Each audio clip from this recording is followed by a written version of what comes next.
ಪ್ರಪಂಚದ ಮಹಾಪುರುಷರ ಜೀವನ ಸಾಧನೆಗಳ ಮೇಲೆ ಕಣ್ಣು ಹಾಯಿಸಿದರೆ ಯಾವೊಬ್ಬರೂ ಜನ್ಮಬಲದಿಂದ ಮಹಾನ್ ವ್ಯಕ್ತಿ ಅನ್ನಿಸಿಕೊಳ್ಳಲಿಲ್ಲ.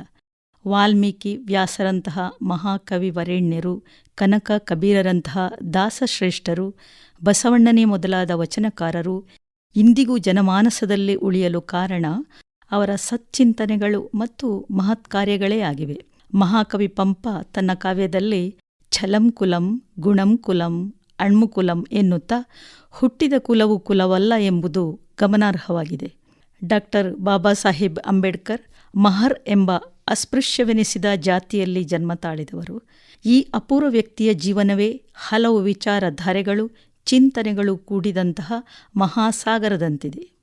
ಸ್ವಾಮಿ ವಿವೇಕಾನಂದರು ತಮ್ಮ ಆಧ್ಯಾತ್ಮಿಕ ಚಿಂತನೆಯ ಮೂಲಕ ಭಾರತದಲ್ಲಿನ ಜಾತೀಯತೆ ಹಾಗೂ ಅಸಮಾನತೆಯ ವಿರುದ್ಧ ಹೋರಾಟ ನಡೆಸಿದರು. ಆಧುನಿಕ ಶಿಕ್ಷಣ ನೀತಿಯಿಂದ ಉನ್ನತ ಶಿಕ್ಷಣ ಪಡೆದ ಅಂಬೇಡ್ಕರರು ಸಂವಿಧಾನಾತ್ಮಕವಾಗಿಯೇ ಅಸ್ಪೃಶ್ಯರು ಮೀಸಲಾತಿಯನ್ನು ಪಡೆಯಲು ಹೋರಾಟ ನಡೆಸಿದರು. ಸಾಮಾಜಿಕ ತತ್ವಗಳ ಅಡಿಯಲ್ಲಿ ಅವರು ದಲಿತರ ಉದ್ಧಾರಕ್ಕೆ ಶ್ರಮಿಸಿದರು. ಈ ಇಬ್ಬರು ದಾರ್ಶನಿಕರ ಹೋರಾಟದ ನೆಲೆಗಳು ಭಿನ್ನ ಸ್ವರೂಪದಲ್ಲಿದ್ದರೂ ಮೂಲ ಆಶಯ ಮಾತ್ರ ಒಂದೇ ಆಗಿತ್ತು. ಅಂಬೇಡ್ಕರ್ ಅವರ ಚಿಂತನೆಗಳ ಸ್ತರಗಳನ್ನು ನೋಡಿದರೆ ಅದರಲ್ಲಿ ಸಾಮಾಜಿಕ ಸಮಾನತೆ ಮತ್ತು ಜಾತಿ ವಿನಾಶ, ಶಿಕ್ಷಣದ ಮಹತ್ವ, ಸಂವಿಧಾನ ಮತ್ತು ಪ್ರಜಾಪ್ರಭುತ್ವ, ಮಹಿಳಾ ಸಬಲೀಕರಣ, ಆರ್ಥಿಕ ದೃಷ್ಟಿಕೋನ ಮತ್ತು ಬೌದ್ಧ ಧರ್ಮದ ಸ್ವೀಕಾರ ಹೀಗೆ ಎಲ್ಲ ನೆಲೆಗಳಲ್ಲೂ ಭಾರತದ ಅಭಿವೃದ್ಧಿಗೆ ಚಿಂತನೆ ನಡೆಸದ ಕ್ಷೇತ್ರವೇ ಇಲ್ಲ ಎಂಬುದು ಸ್ಪಷ್ಟವಾಗುತ್ತದೆ. ಭಾರತದಲ್ಲಿ ಅಂಬೇಡ್ಕರ್ ಎಂಬ ಒಬ್ಬ ಕ್ರಾಂತಿ ಪುರುಷ ಜನಿಸಿದ್ದರಿಂದಲೇ ಅವರ ಇಡೀ ಜೀವನ ಅಸ್ಪೃಶ್ಯರೆನಿಸಿಕೊಂಡವರಿಗೆ ನ್ಯಾಯವನ್ನು, ಸಮಾನತೆಯನ್ನು ದೊರಕಿಸಿಕೊಡುವುದಕ್ಕೆ ಮುಡಿಪಾಗಿತ್ತು. ಅಧಿಕಾರ ಇರಲಿ ಇಲ್ಲದಿರಲಿ ಅವರು ಹೆಜ್ಜೆ ಇಟ್ಟಲ್ಲೆಲ್ಲ ಅಸ್ಪೃಶ್ಯತಾ ನಿವಾರಣೆಗಾಗಿಯೇ ಹೃದಯ ಮಿಡಿಯುತ್ತಿತ್ತು, ತುಡಿಯುತ್ತಿತ್ತು. ಅಸಮಾನತೆ ರಾಷ್ಟ್ರದ ಶಕ್ತಿಯನ್ನು ಕುಂದಿಸುತ್ತದೆ ಎಂಬುದನ್ನು ಅರಿತಿದ್ದ ಅಂಬೇಡ್ಕರರು ದಲಿತರು ಬೌದ್ಧಿಕವಾಗಿ ಬೆಳೆಯದೆ, ಶಕ್ತರಾಗದೆ, ಆತ್ಮಾಭಿಮಾನವನ್ನು ಬೆಳೆಸಿಕೊಳ್ಳದೆ ಸಾಧ್ಯವಿಲ್ಲ ಎಂದು ತಿಳಿದಿದ್ದರು. ಅಮಾನವೀಯ ಜಾತಿ ಪದ್ಧತಿ ವಿರುದ್ಧ ಅವರು ನಿರಂತರವಾಗಿ ಕೆಂಡಕಾರಿದರು. ಕೀಳರಿಮೆಯಿಂದ ದೂರವಾಗಲು, ಸಮಾಜದಲ್ಲಿ ಇತರರಂತೆ ಬದುಕಲು ಧೈರ್ಯ ತುಂಬಿದರು. ದೀನರು, ದಲಿತರು ಸಂಘಟಿತರಾಗಿ ಬೆಳೆಯಲು ಧೈರ್ಯ ತುಂಬಿದರು. ಪರಸ್ಪರ ಪ್ರೀತಿಯಿಂದ ಬದುಕುವ ಧರ್ಮ ಬೇಕೇ ವಿನಃ ಮನುಷ್ಯರ ನಡುವೆ ಗೋಡೆ ನಿರ್ಮಿಸುವ ಧರ್ಮಕ್ಕೆ ಅವರ ವಿರೋಧವಿತ್ತು. ಮನುಷ್ಯನಿಂದಾಗಿ ಧರ್ಮವೇ ಹೊರತು ಧರ್ಮಕ್ಕಾಗಿ ಮನುಷ್ಯರಲ್ಲ ಎಂಬ ವಾದ ಅವರದು. ಅಸ್ಪೃಶ್ಯರ ಸರ್ವಾಂಗೀಣ ಆಂದೋಲನದ ವಿಭಿನ್ನ ಕೆಲಸ ಕಾರ್ಯಗಳನ್ನು ಮಾಡಿ ಪೂರೈಸಲು ಬಹಿಷ್ಕೃತ ಹಿತಕಾರಿಣಿ ಸಭಾ ಎಂಬ ಸಮಿತಿಯನ್ನು ಸ್ಥಾಪಿಸಿ ಅದರ ಅಧ್ಯಕ್ಷರಾಗಿದ್ದರು. ಅಮೆರಿಕ ಮತ್ತು ಫ್ರಾನ್ಸ್ನಲ್ಲಿ ಗುಲಾಮಗಿರಿ ವಿರುದ್ಧ ನಡೆದ ಸಂಘರ್ಷಗಳ ಪರಿಣಾಮದಂತೆ ಸಾವಿರಾರು ಜನ ಪ್ರಾಣ ತೆತ್ತರೂ ಮುಂದಿನ ಪೀಳಿಗೆಗೆ ಸುಖ ಸಿಕ್ಕೀತು. ಇಂದು ತ್ಯಾಗ ಮಾಡೋಣ, ಹಳೆಯದನ್ನೆಲ್ಲ ಹೊನ್ನೆಂದು ಭಾವಿಸುವುದಾಗಲಿ, ಅಜ್ಜನಟ್ಟ ಆಲಕ್ಕೆ ಜೋತು ಬೀಳುವುದಾಗಲಿ ಸಲ್ಲದ ವಿಚಾರ. ವಸ್ತುಸ್ಥಿತಿಯ ಬದಲಾವಣೆಯೊಡನೆ ವೈಚಾರಿಕ ಬದಲಾವಣೆಯಾಗುವುದು ಅನಿವಾರ್ಯ ಎಂಬ ಅಭಿಮತ ಅವರದಾಗಿತ್ತು. ಈ ಹಿನ್ನೆಲೆಯಲ್ಲಿ ಅಹಮದಾಬಾದ್ ಮೊದಲಾದ ಕಡೆಗಳಲ್ಲಿ ವಿದ್ಯಾರ್ಥಿ ನಿಲಯಗಳ ಸ್ಥಾಪನೆ, ಸರಸ್ವತಿ ವಿಲಾಸ ಎಂಬ ಮಾಸಪತ್ರಿಕೆ ಹೊರತಂದಿರುವುದು ಪ್ರಮುಖ ಕಾರ್ಯವಾಗಿದೆ. ಅಸ್ಪೃಶ್ಯ ಯುವಕರು ಜುಜಾಟದಿಂದ ದೂರವಿರುವ ಮಹಾನ್ ಹಾಕಿ ಕ್ಲಬ್ ಪ್ರಾರಂಭಿಸಿದರು.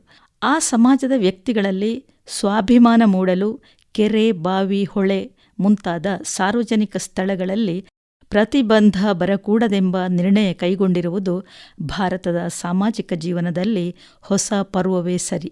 ತಾನು ಯಾವ ಜನತೆಯ ನಡುವೆ ಹುಟ್ಟಿ ಬದುಕು ನಡೆಸಿದೆನೋ ಅವರ ಹಿತವನ್ನು ಬಿಟ್ಟುಕೊಡದೆ ದಲಿತರ ಹಿತಕ್ಕೆ ಆದ್ಯತೆ ಕೊಡುವುದು ಮುಖ್ಯವಾಗಿತ್ತು. ಮನುಷ್ಯ ಜೀವನದಲ್ಲಿ ಅವಕಾಶಗಳ ಹೆದ್ದೊರೆ ಹರಿದು ಬರುತ್ತದೆ. ಅವುಗಳ ಯೋಗ್ಯ ಉಪಯೋಗ ಮಾಡಿಕೊಳ್ಳಬೇಕು. ಸಾಮಾಜಿಕ ಪಿಡುಗುಗಳ ವಿಶ್ಲೇಷಣೆ ಮಾಡುತ್ತಾ ತಂದೆ ತಾಯಂದಿರು ಮಕ್ಕಳಿಗೆ ಜನ್ಮ ಕೊಡುತ್ತಾರಲ್ಲದೆ ಕಾಯಕವನ್ನಲ್ಲ. ಗಂಡು ಮಕ್ಕಳಂತೆ ಹೆಣ್ಣು ಮಕ್ಕಳಿಗೂ ಶಿಕ್ಷಣ ನೀಡಿದರೆ ನಮ್ಮ ಪ್ರಗತಿಗೆ ತೀವ್ರ ಚಾಲನೆ ದೊರೆಯುವುದು. ದೈಹಿಕ ಹಾಗೂ ಮಾನಸಿಕ ಸ್ವಚ್ಛತೆ ಬಹಳ ಮುಖ್ಯ. ಗಂಡಂದಿರು ಅಥವಾ ಮಕ್ಕಳು ಸರಾಯಿ ಕುಡಿದು ಬಂದರೆ ಮನೆಯೊಳಗೆ ಬರಗೊಡದಿರಿ. ಹುಡುಗ ಹುಡುಗಿಯರನ್ನು ಸಮಾನವಾಗಿ ಕಾಣಬೇಕು. ದಲಿತೋದ್ಧಾರ, ಮಹಿಳೋದ್ಧಾರಗಳು ಕೇವಲ ವೇದಿಕೆ ಮೇಲಿನ ಮಾತಾಗದೆ ನಿಜವಾಗಿಯೂ ಕಾರ್ಯಗತವಾಗಬೇಕು. ಧನಿಕರ ವಿರುದ್ಧ ಬಡವರೆಲ್ಲರೂ ತೋಳೇರಿಸಿ ನಿಲ್ಲದೆ ಆರ್ಥಿಕ ಶೋಷಣೆ ನಿಲ್ಲುವುದಿಲ್ಲ ಎಂಬುದು ನೋವಿನ ಮಾತು. ಹೆರಿಗೆಯ ನೋವು ಹೆರುವವಳಿಗಲ್ಲದೆ ಸೂಲಗಿತ್ತಿಗೆ ಬಾರದು. ಸಾವಿನ ನೋವು ಸಾವಿನೊಡನೆ ಸೆಣಸಾಡುವ ಇಲಿಗಲ್ಲದೆ ಬೆಕ್ಕಿಗೆ ತಿಳಿಯದು. ದಲಿತರ ಉದ್ಧಾರಕ್ಕೆ ಸಮಾಜದ ಮರು ಸೃಷ್ಟಿಯಾಗಬೇಕು. ಅದಕ್ಕೆ ಕ್ರಾಂತಿಯೊಂದೇ ಮಾರ್ಗವೆಂದು ಅವರ ವಾದ. ಹೊಸ ಬದುಕಿಗೆ ಸಿದ್ಧರಾಗದಿದ್ದರೆ ಸಾಯುವುದೇ ಮೇಲು. ಸವರ್ಣೀಯರಂತೆ ಅವರ್ಣೀಯರು ಊಟ, ವಸತಿ, ಬಟ್ಟೆ ಪಡೆಯಬೇಕು. ಅದು ಅವರ ಹಕ್ಕು ಎಂಬುದನ್ನು ಮನವರಿಕೆ ಮಾಡುವ ಪ್ರಯತ್ನ ಮಾಡಿದರು. ಅಸ್ಪೃಶ್ಯರನ್ನು ದೇಶ ಕಟ್ಟುವ ಕಾರ್ಯದಲ್ಲಿ ಬಳಸದೇ ಇರುವುದರಿಂದ ರಾಷ್ಟ್ರಕ್ಕೆ ನಷ್ಟ ಉಂಟಾಗಿದೆ. ಸಮಾಜದಲ್ಲಿ ಸಮಾನತೆ ಇದ್ದಿದ್ದರೆ ಅಸ್ಪೃಶ್ಯರು ಮತಾಂತರಗೊಳ್ಳುತ್ತಿರಲಿಲ್ಲ ಎಂಬುದು ಮತಾಂತರದ ಬಗ್ಗೆ ಅವರ ಅಭಿಪ್ರಾಯ. ಜಾತಿ ವ್ಯವಸ್ಥೆಯು ಭಾರತದಲ್ಲಿ ಸಮಗ್ರ ಸಮಾಜ ಮತ್ತು ರಾಷ್ಟ್ರ ಭಾವನೆಗಳನ್ನು ಮೂಡಿಸಲೇ ಇಲ್ಲ. ಬದಲಾಗಿ ಪ್ರತ್ಯೇಕತೆ, ಕೋಮುದ್ವೇಷಗಳನ್ನು ಮೊಳೆಯುವಂತೆ ಮಾಡುತ್ತದೆ ಎಂಬ ನೋವು ಅವರದು. ಅಧಿಕಾರ, ಸಂಪತ್ತು, ಶಿಕ್ಷಣ ಒಂದು ವರ್ಗದ ಪಾಲಾಗುವುದಕ್ಕೆ ಅವರ ವಿರೋಧವಿತ್ತು. ದಲಿತರಲ್ಲಿ ಆತ್ಮಾಭಿಮಾನ, ಕೆಚ್ಚು, ಆಧುನಿಕತೆ, ಶಿಕ್ಷಣದ ಬಗೆಗಿನ ಅರಿವು ಮೂಡಿಸಲೆತ್ನಿಸಿದ ಅಂಬೇಡ್ಕರರ ಆಂದೋಲನವನ್ನು ದಲಿತರ ಸ್ವಾಭಿಮಾನ ಆಂದೋಲನವೆಂದು ಕರೆಯಲಾಗಿದೆ. ಅವರ ಏಳಿಗೆಗಾಗಿ ಕೆಲವು ಸೂತ್ರಗಳನ್ನು ಪ್ರತಿಪಾದಿಸಿದರು. ಸ್ವಸುಧಾರಣೆ, ಸ್ವ ಏಳ್ಗೆ, ಸ್ವಾವಲಂಬನೆ, ಸ್ವಾಭಿಮಾನ, ಸ್ವಾನಂಬಿಕೆ ಅಲ್ಲದೆ ದಲಿತ ವರ್ಗದೊಳಗಿನ ಸಾಮಾಜಿಕ ಅಸಮಾನತೆಯ ನಿವಾರಣೆಗೆ ಸಹಭೋಜನ ಮತ್ತು ವಿವಾಹ ಸಂಬಂಧಗಳನ್ನು ಏರ್ಪಡಿಸುವುದಕ್ಕೆ ಪ್ರೋತ್ಸಾಹ ನೀಡುವುದು ಇತ್ಯಾದಿಗಳು ಅವರ ದೂರದೃಷ್ಟಿಯ ಚಿಂತನೆಗಳಾಗಿವೆ.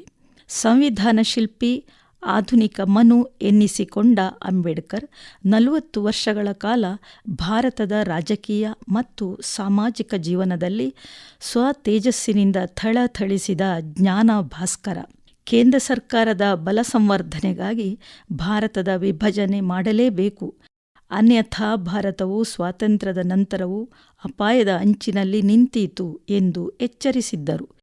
ಈ ಹಿನ್ನೆಲೆಯಲ್ಲಿ ಅವರ ವಕೀಲಿ ದೃಷ್ಟಿ ಹಾಗೂ ಬುದ್ಧಿಮತ್ತೆ, ರಾಷ್ಟ್ರಭಕ್ತಿ ಹಾಗೂ ಹಿಂದೂ ಸಮಾಜದ ಭವಿಷ್ಯದ ಕಾಳಜಿ ಇವುಗಳ ಸುಂದರ ಸಮನ್ವಯ ಗ್ರಂಥ ಥಾಟ್ಸ್ ಆನ್ ಪಾಕಿಸ್ತಾನ್ ರಚಿತವಾಯಿತು.